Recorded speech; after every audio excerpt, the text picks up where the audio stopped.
I feel like I have an interesting perspective on this piece of legislation because I don't live in the area in which it will impact directly.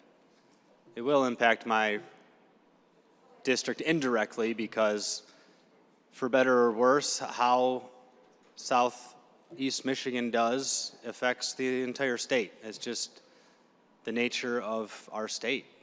Most of the population lives there. A lot of the investors who either live throughout the country or internationally, they're going to come in through Detroit and they're going to kind of see how that economy is going. That's largely their first impression of our state as a whole. And this is not an indictment on history. Even my local townships have history museums, and then I was a history major in undergrad, and I love history, and it's extremely important we preserve that. So I do appreciate that.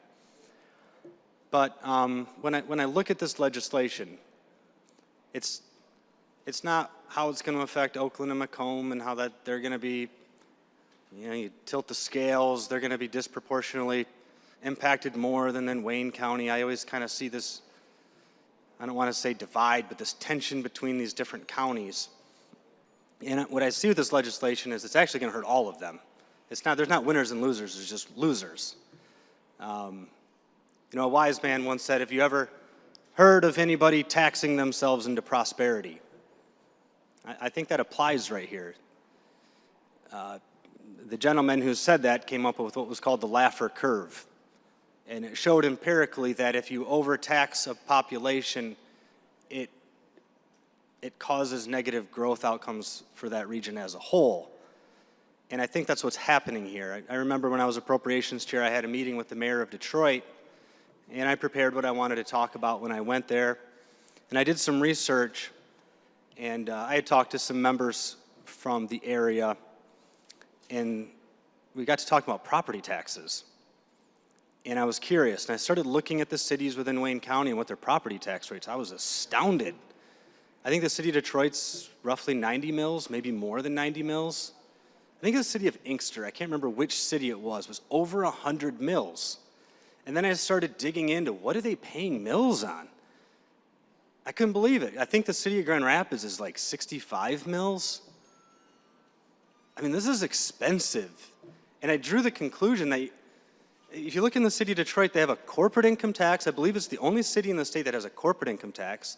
They have a city income tax on the residents, and then they're paying 90 mills. They're taxing your citizens into poverty.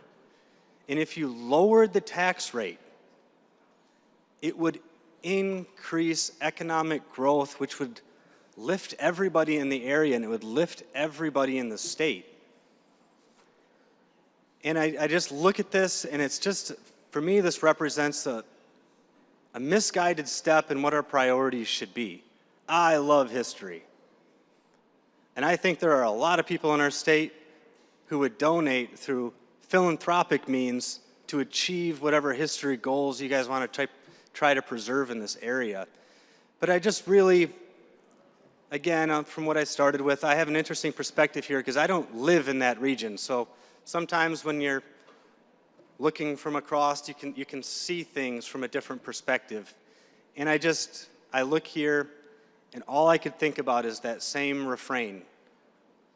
Have you ever seen a government tax itself into prosperity? If you just let people keep more of their money, I'm not saying all of it, we need taxes, we need to make sure our streets are safe, we need to make sure things run on time, we get that. We're here to be administrators to some degree. People expect certain services from their government, they're willing to pay taxes. But museums?